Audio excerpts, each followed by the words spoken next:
Wow, I just got that. You've got red shutters in here.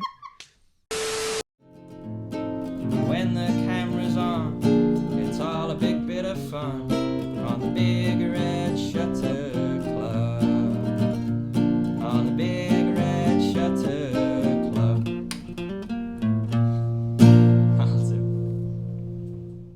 So this is the end of season 2. We'll be starting back up in the spring of 2024. If you're interested in coming on the show or playing shows with us, there are links to a Google form in the description. If you're on social media, it's in the bios and things. I'm here. I'm ready for the thing. I'm drinking wiper fluid. I'm really excited about it. The cool, refreshing taste of wiper fluid.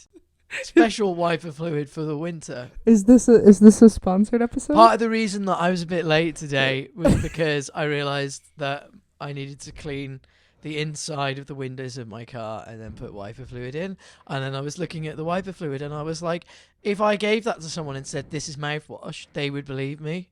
I wouldn't do that, but it's really believably. And I was putting it in it was like there was a giant container that it's in, but you have to pour it into this absolutely tiny little vent in the car. So I got little paper birthday cups, and so I'm just on my road and I'm filling up little not different ones. It's the same one.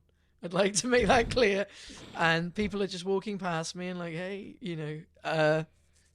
and they're all and I'm just filling this up. But these are so little, these cups, that I'm and then I have to keep doing it. Anyway, I'm not drinking wiper fluid. That would be too you know what that does? I don't know what it tastes like, but I assume that it's not very nice. You know what that reminds me of? There was I saw a game show once that was, is it Gatorade or is it Body Wash? Because they have such similar names most of the time. So it was Ocean Breeze or Sea Breeze. Which one's Body Wash? Which one's Gatorade? Oh, right. They didn't it wasn't like a blind tasting. Which one's which? Well, they did make taste. Is it Pepsi or is it liquid paraffin? Yeah, that's for a Sea Breeze and, Summer Breeze, Cool Breeze, Breeze. Yeah, Breeze. Breeze. Blowing breeze. Oh, the mic's turned the wrong way. That'd help. Oh, yeah, that'll do it. Yeah. If you got it, is it? Yeah. That was it. Is that why you're I'm getting a lot of Tom on this mic, even though he's over there? That's Yeah. why I was confused. I'm going to be soft-spoken and here so that there'll be a separation of audio. We love a separation of audio. There we go. All right. So, hello and welcome to the season finale of the Red Shutter Club. I'm here today with Thom. Wow, I just got that. You've got red shutters in here. Right? That's it, isn't it? That is it. Wow. You're not the first person to say that in that chair as well. I thought it was something to do with cameras. It's a play on words, isn't it? I've done that. I've done conversations before. So yeah, I've done them. Yeah. Okay. Sorry. It's a play on words because cameras have shutters and you film this, but also you have red shutters in here. That was Lydia Rigby. She said, "Oh, you've got the backdrop, the recognizable backdrop with the red shutters," and I'm like, "Wow." Oh. Well. But yes, I am here today with Thom Morecroft. Hello. Wave to the cameras. Hello. I'm not drinking wiper fluid. Not anymore. Thank not you. That you know of. I don't think so. Although the inside of the cup is blue. Hang on. No, it's fine. Yeah. So, Thom, tell us a bit about yourself, a bit about your music. I'm a singer-songwriter. I'm from a place called Shrewsbury, which is in the hills, but it's like a town. So sometimes when you tell people you're from Shropshire, I mean, either they're like, I don't know what that is, or they're like, oh, so you're from a hill, and I say yes because that's more interesting. than being from a town. Well, I'm from the Glenville Hills, so I get that. Glenville Hills? Yes. Where is that? Glenville. And where is Glenville? Upstate New York. Oh, yeah. I think that when people tell me they're from upstate New York, I'm just like, you're from Rochester. And they're like, I'm not from Rochester. Rochester. That's where you're from. And that's really upstate, though, is it? Are you that upstate? Like, towards... I'm from about the middle of the state. Everywhere's upstate that's not New York City. Yes. Is that when people say upstate New York, do they just mean, like... Not New York City. That's it, isn't it? That's it. So, like, Woodstock is not that far from New York City, but that's upstate, like, or something. Well, but it's not really. Yeah. But it is, because it's not. It might as well be. It's not, like, covered in skyscrapers and, you know. Oh, God. It's right. I had this... Right, sorry to derail the conversation. I have this conversation with a friend. I was like, well, New York City is, like, almost... It so doesn't seem like it's part of New York State to me as someone who's only seen New York on maps, right? So, in my head, it's like, well, New York City is almost in it's almost like it's in New Jersey. Is that a stupid thing to say? It's really not. It's really not, is it? No. Sorry, that's what he said as well.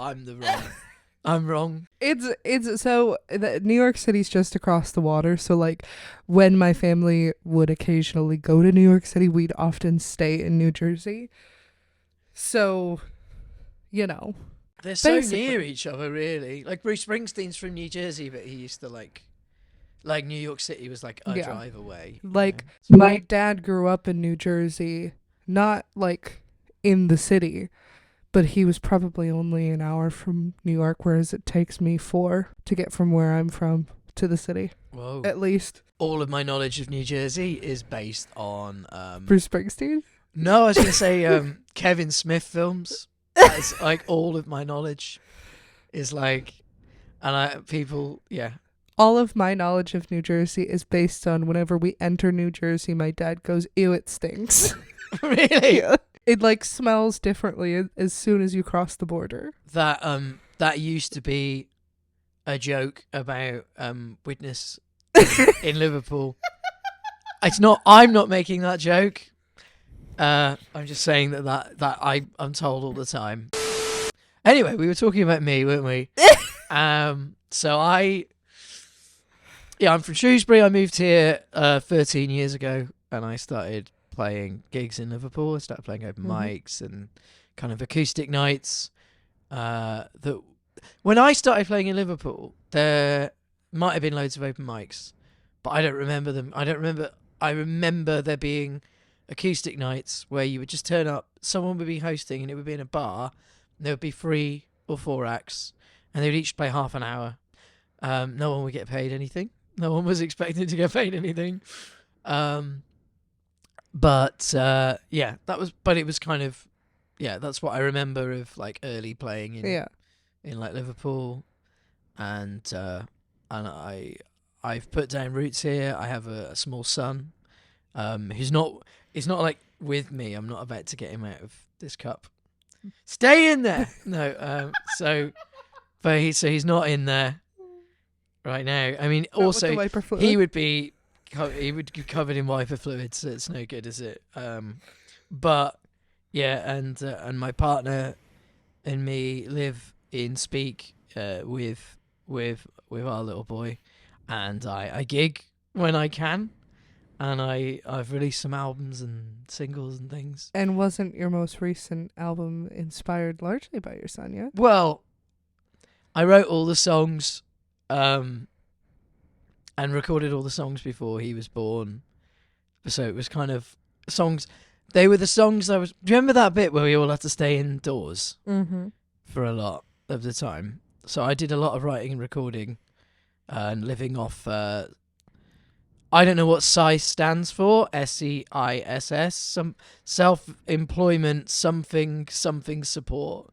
And I'm just going to sit around writing and recording, and I made a Patreon account, which I got rid of because I just got too... I think just before the baby was born, I was like, I'm going to be too busy to do this. But like, I didn't realize that when you start a Patreon account, you're like, hey guys, like, give me some money and maybe I'll send you a song. But I was like, right, I'm gonna make an album every month while I've got the opportunity to do this because I'm an idiot, basically. But I did do it, and it was like it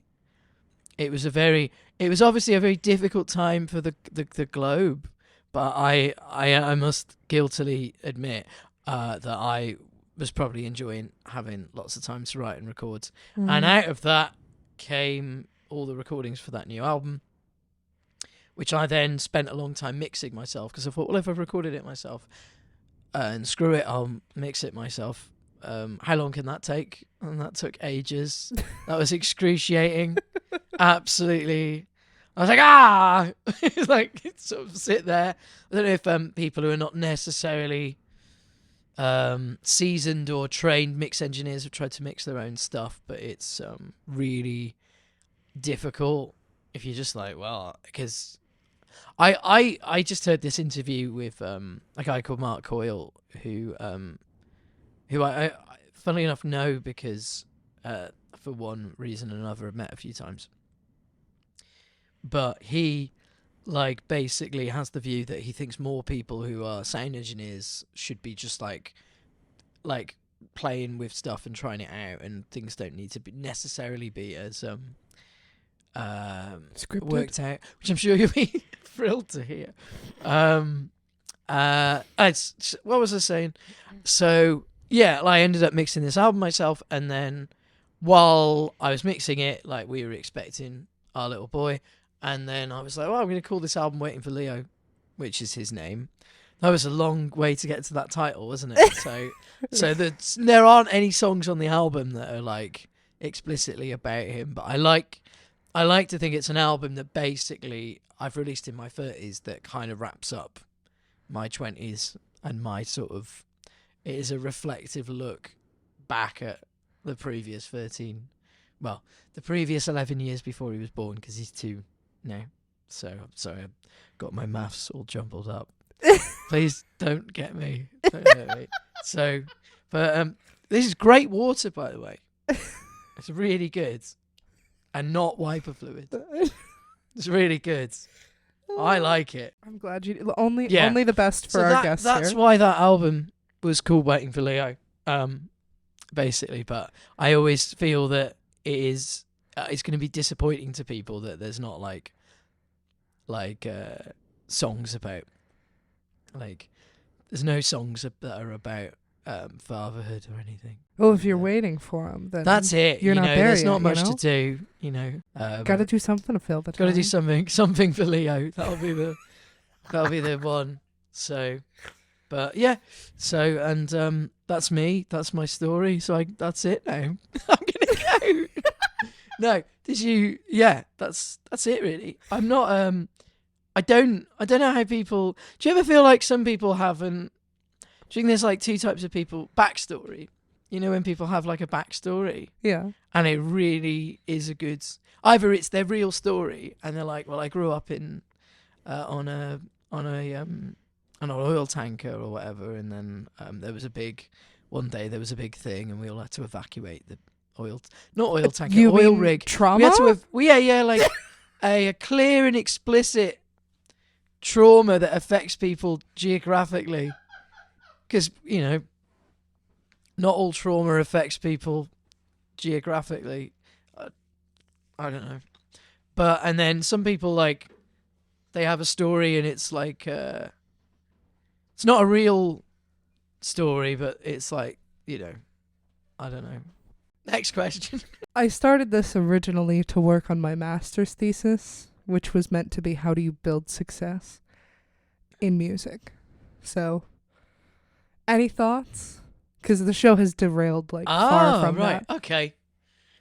It depends how we define in success. That's up to you. Is it up to me? I honestly and sincerely think that if you have managed to construct a life for yourself where you are able to work on your music, sometimes play it to people, and sometimes, occasionally, have people kind of come up and say, I really liked that. That is a type of success. I think probably there's a bit, I imagine, where that gets much bigger for people, and so everything is like more of their life can be that all the time. Mm-hmm. But it just always seems to be. I feel like there just seems to be so few stories of people who were like, and then I became really financially successful, and it made me really happy, and but I can only speculate on what that would be. I think I can't. It sounds, if you take it sort of at face value, what you said, like, how do you organize success? How do you find it? How Like, do you what find is it? success? What do you do to be successful as a musician? I'm not. So on the face value of it, my response would be like, I have absolutely no idea. That would be as in, I don't know. Mm-hmm. And then I could answer it a different way and go, well, you could do this and do that.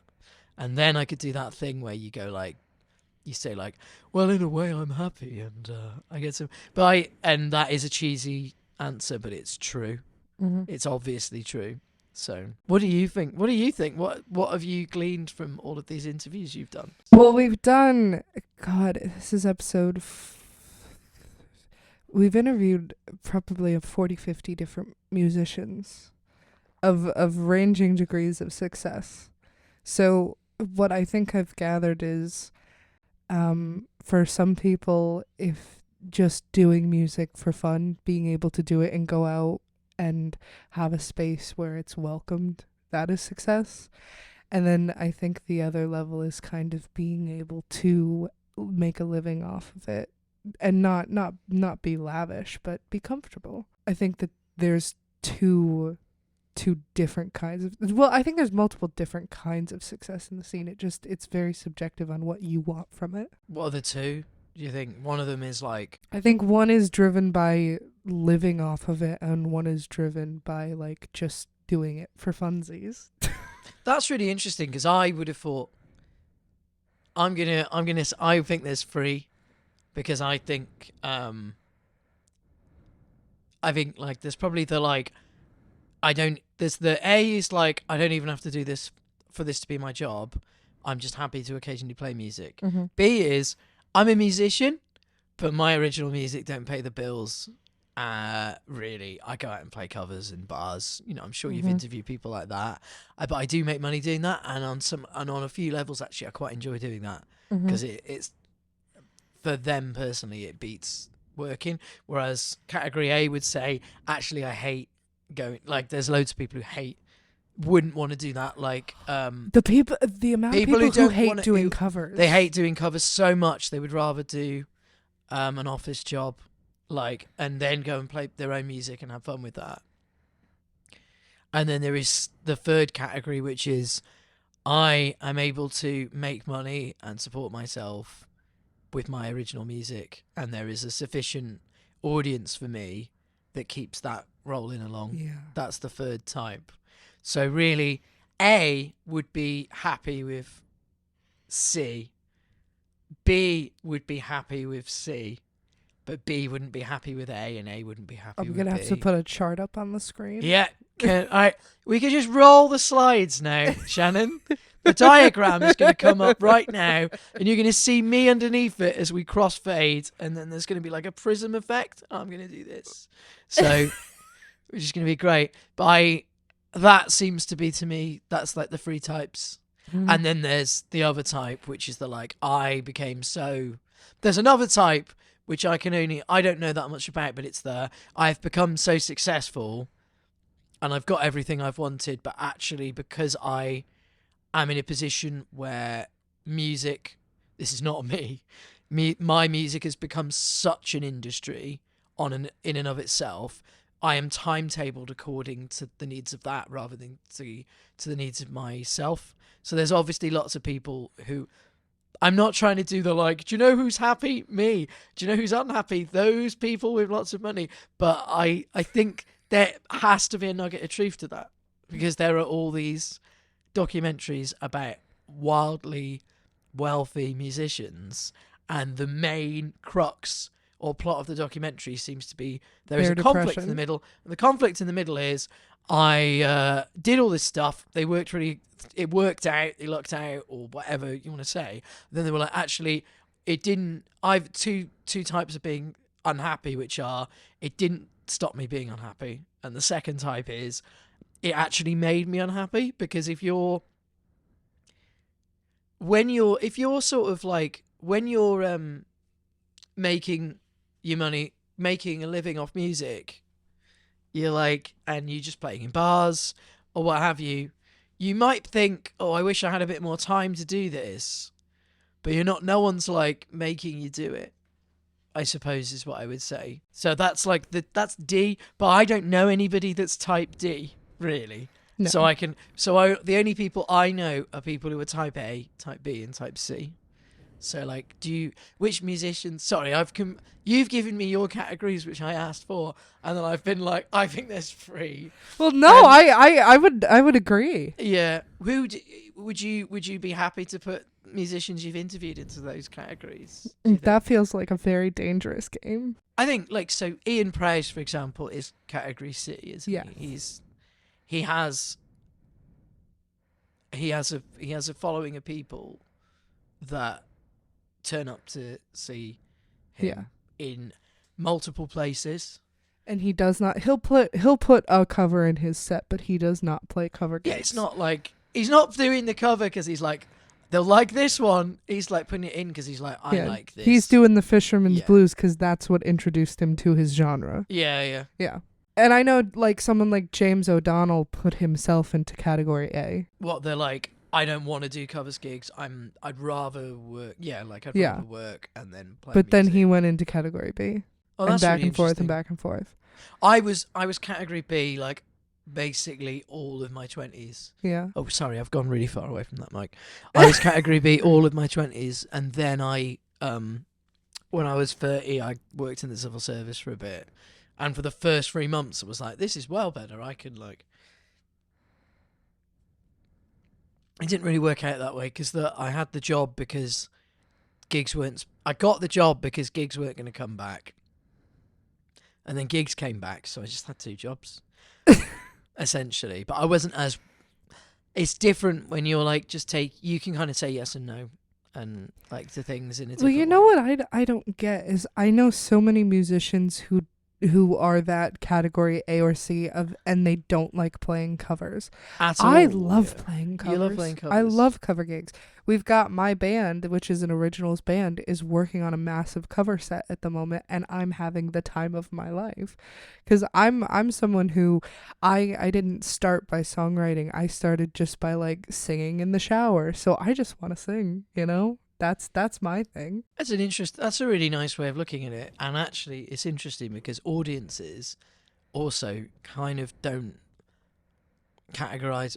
Audiences don't do what we've just done, where we're like, these are these 3 types of people. Yeah. They're just like, like most people are like, we saw this person at a bar, and they're like, I liked their voice, you know, or whatever. Mhm. And I know lots of musicians who are sort of like, they've almost blended B and C. Mhm. You know what I mean? So they're like, they do loads of covers gigs, but it's almost like they do all the covers gigs under their band name, Yeah. and then they bring people along. I definitely know people who are, like, I know people who these are the people that you wouldn't name, Mm-hmm. but I know people who are doing B, but they're pretending that they're not doing B.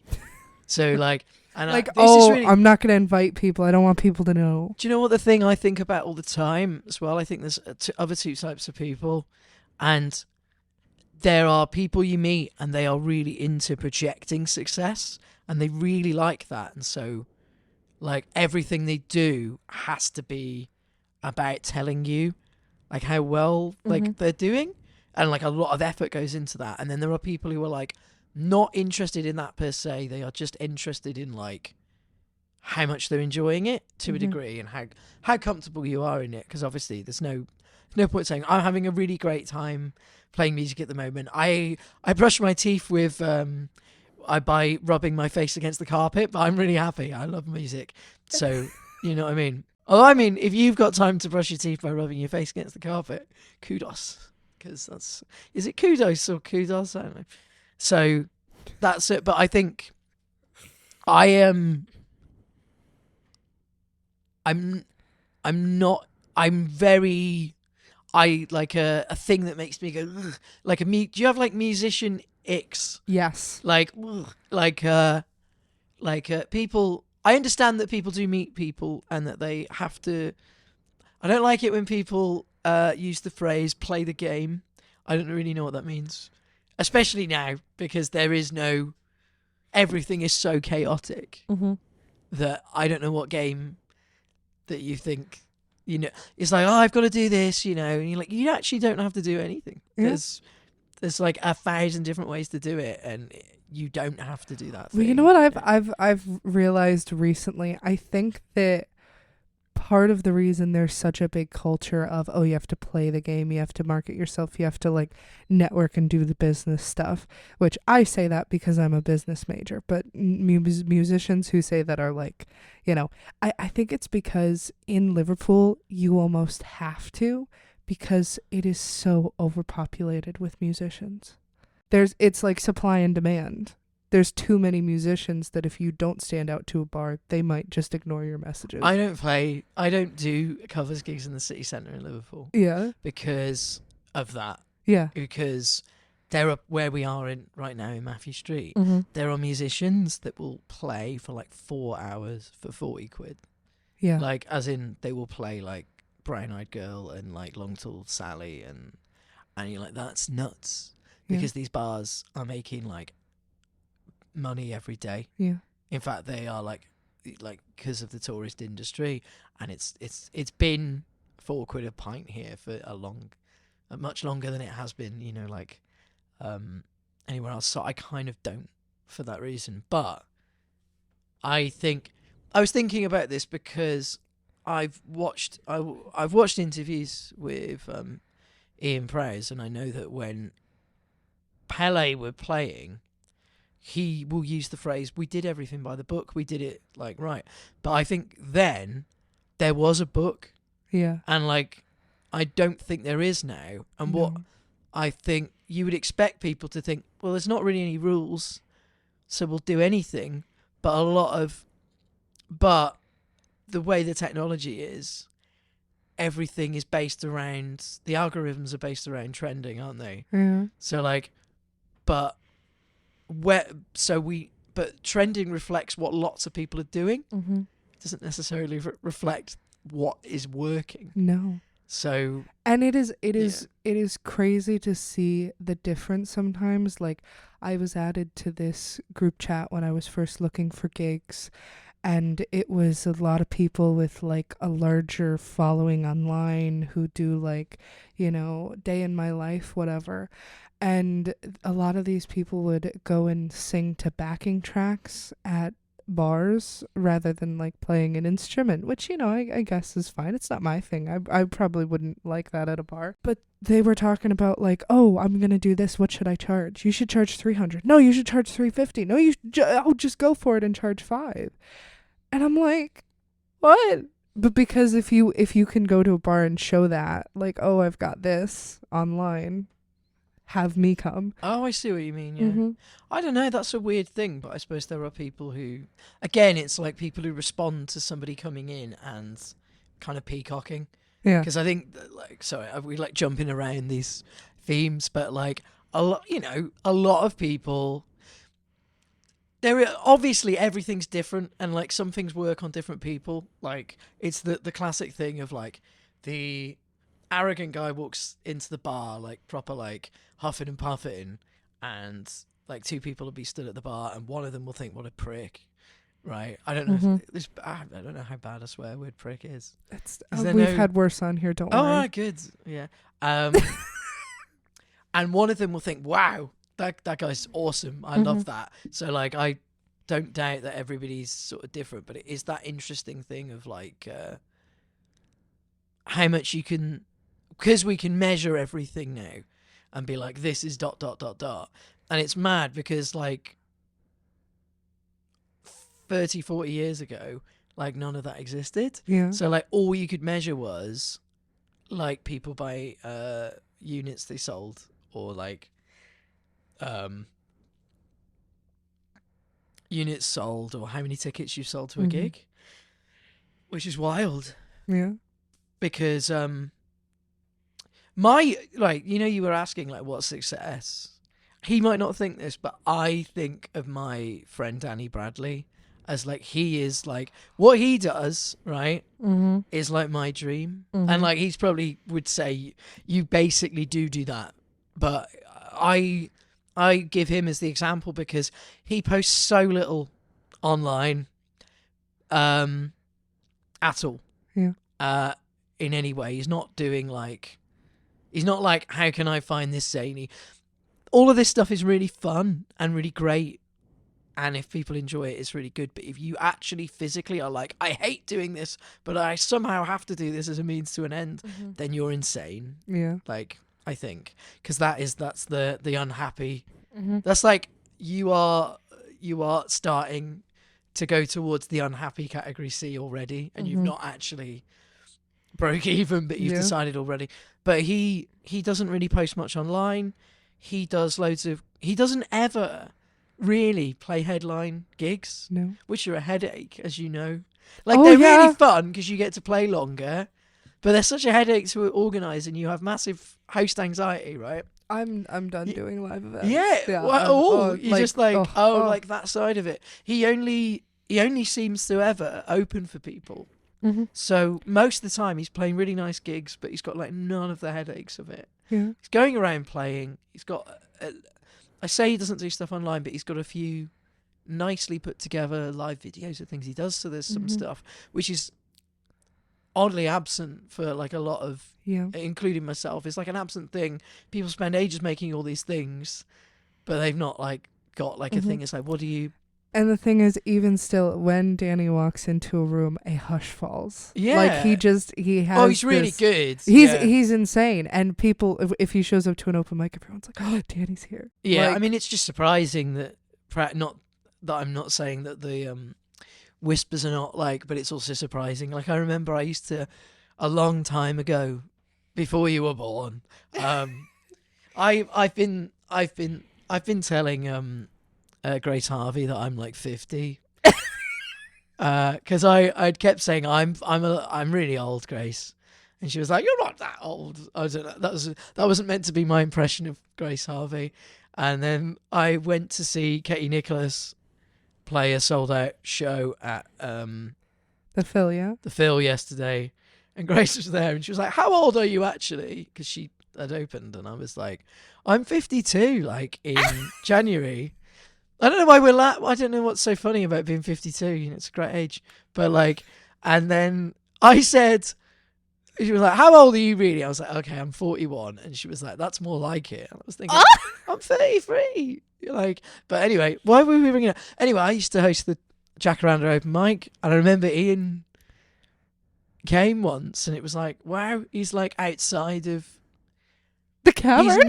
He's not playing in the he's not playing a massive gig, and he's not in the cavern. He's here. It was really bizarre. It was a surreal thing. It's not that surreal seeing Danny Bradley at an open mic. It's just that he's it's literally just that he's amazing. Oh, that'd be that camera. I've gone. Sorry. Was it so I showed up once and I could not find it. And it would have been 2019. I mean, was it on a Sunday or? Yeah. I used to find, well, I would show up and there would just be like a band playing in the basement. I'd be like, no one had said anything, and it'd be like a proper like 17-year-old kids wheeling like giant amps into the Jacaranda basement, and I'd be like, after I did it sometimes, and then after a while I was like, I'm not going to host an acoustic open mic. while there is A a band really in the loud band basement. downstairs. But I would show up and no one would tell me, and I'd be like, well, I guess I'm not going to do it. So I just formed the habit of not doing it, which I think was fair enough. I think And that is was fair. part, to be honest with you, that was the main reason I was like, I'm fed up of doing this, because I basically, but I also had just been doing it a long time, Mhm. and I think I was brought in by a guy called Jens, who was the general manager when the Jacaranda reopened in 2014, and Jens left in 2015. And other people took over as general manager of the bar.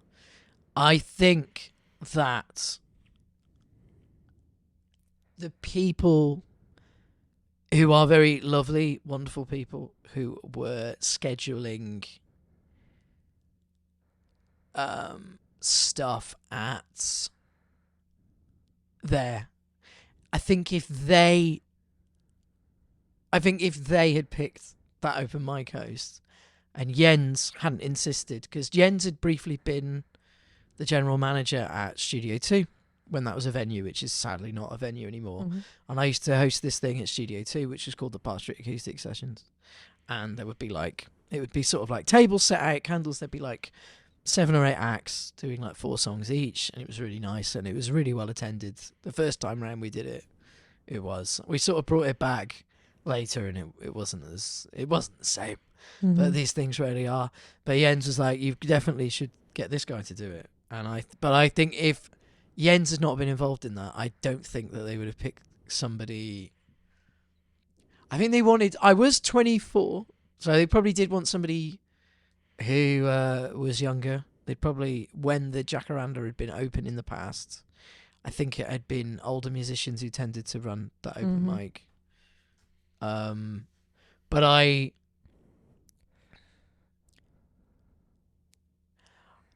always, I think, and I am a bit crazy, so this could all be stuff in my head, but I think that the people at I think people probably would have preferred somebody who was a bit more like, I don't know. I'm not going to finish the thought. But anyway, yeah, that might be why you showed up and it was not on. Yeah. Because I'd just been like, well, I'm not going to host an acoustic open mic. And I don't know if that's still an issue, because I've not been. When Ali took over, he was like, will you. I cannot put into words what a lovely man Ali Horn is, like, at all. A peach, a true peach. Like a truly, like, just a wonderful person. And he was like, why don't you, this is one of the nicest things that anyone's ever said. He was like, it would be great if you came to the first one I did and we could sort of run it together and it could be like a passing. It was like maybe September, October, something like that. I can't remember. I was about to have a baby. And instead of saying, to be honest, mate, I've sort of done that, and I think that's really wonderful that you've offered that. That's really beautiful. But I think it's, I've done it for a long time, and it's just time for me to move on. And also, my son could literally be born at this point at any moment, or had just been, I can't remember exactly what it was.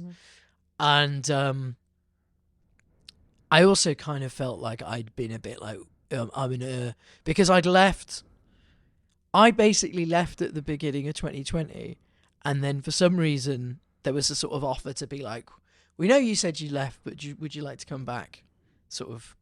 And I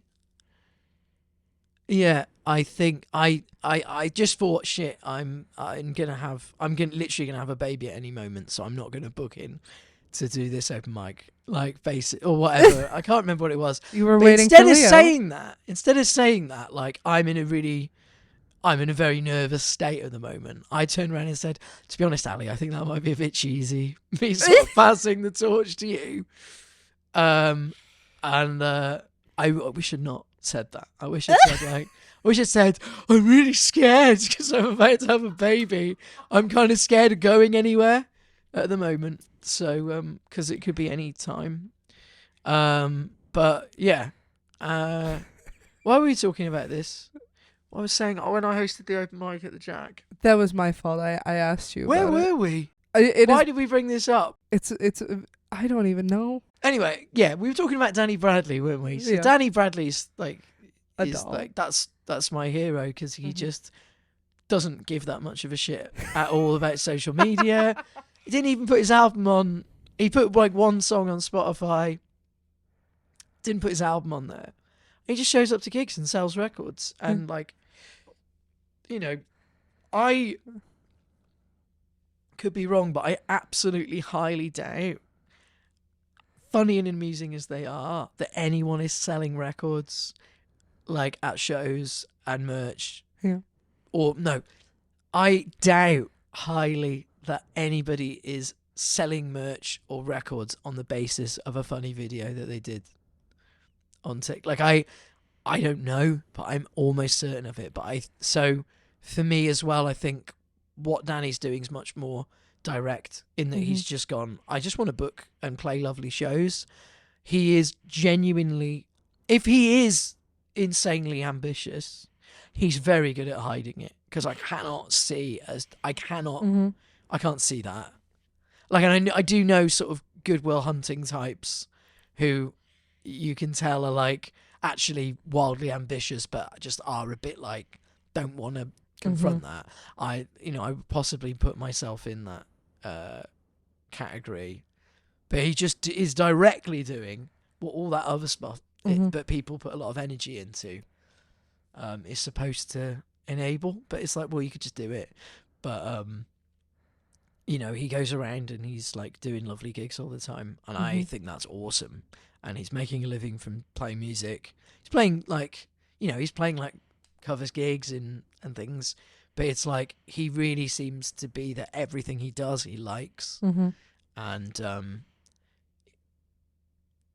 I think that's it though, isn't it? It's like, are the things that you're doing keeping you afloat? Unfortunately, we live in a world where you need money to buy. It's like, otherwise we're just all brushing our teeth by rubbing our heads against the carpet. That would be the least of your worries though, wouldn't it? I think if you were in a really bad situation, you wouldn't be like, shit, I need to rub my head against the carpet like this. So I always think like Danny to me seems like the most successful musician because he does exactly what he wants to do. I don't know. I'm going to be I don't know anybody in, we were talking about category C. I don't know anybody who's in category C that A, isn't actually in category B, but is pretending to be in category C, or is actually just pissed off.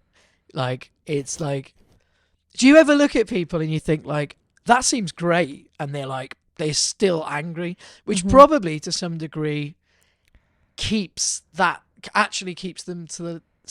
them at that level.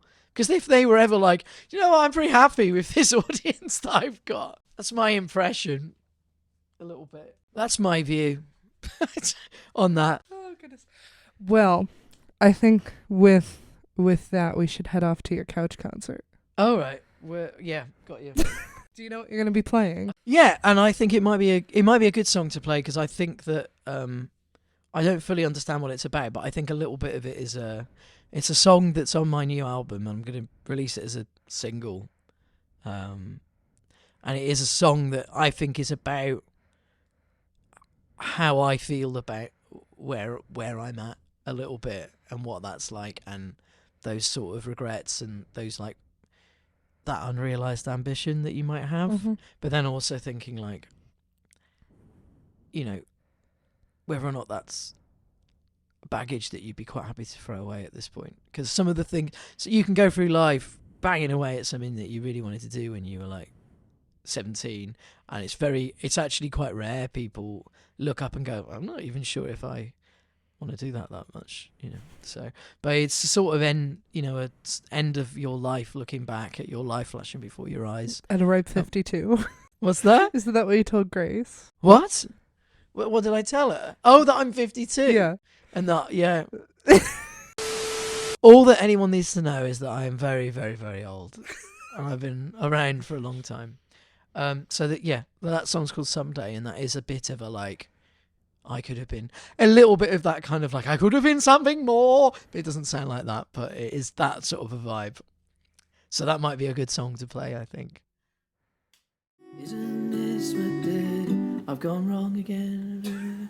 Start from the beginning, it'll be fine. Sorry. 1, 2, 3, 4.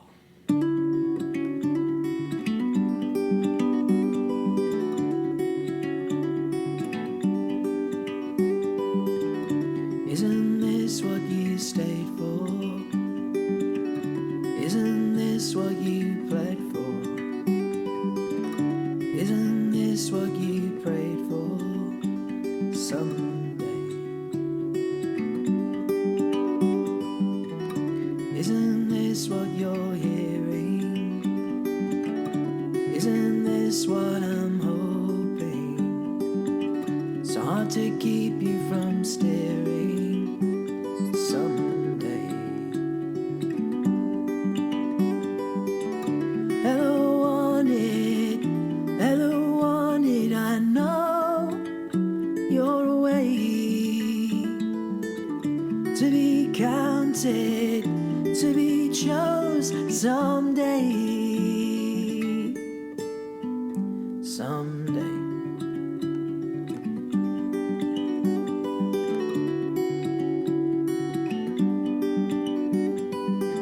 It's hard to keep you from shouting, so hard just to step in your lighting, so easy to predict what you'll be doubting someday. Brighter place on your mantle, best kept secret from the moguls. Go through the arch to the locals someday.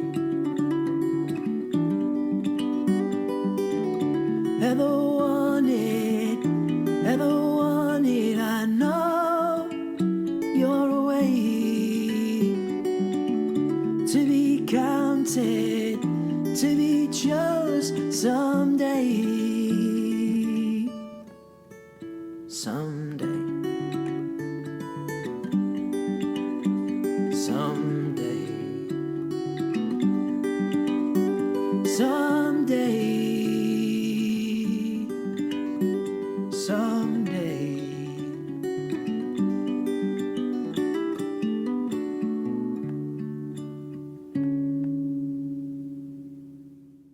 That was lovely, Thom.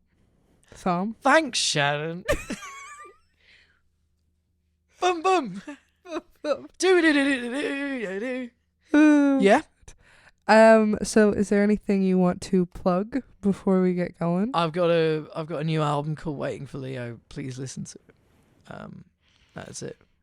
And I will be playing in Liverpool again on the 1st of March at Prohibition Recording Studios.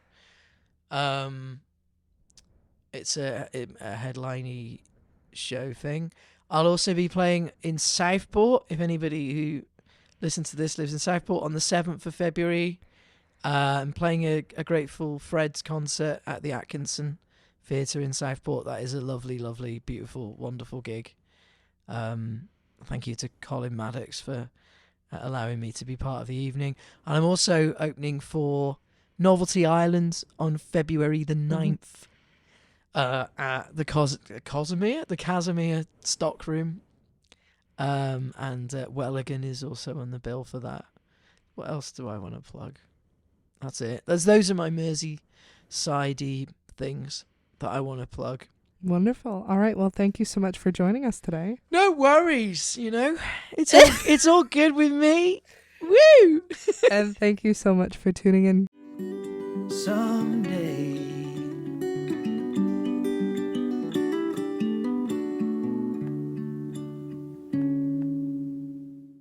It's like draft 5's not. It's almost like kind of singer-songwriter-y music. That's only because I'm really bad at guitars. Okay, sorry. So that's all. It's all a lie. It's all. Wow, what a good sign-off.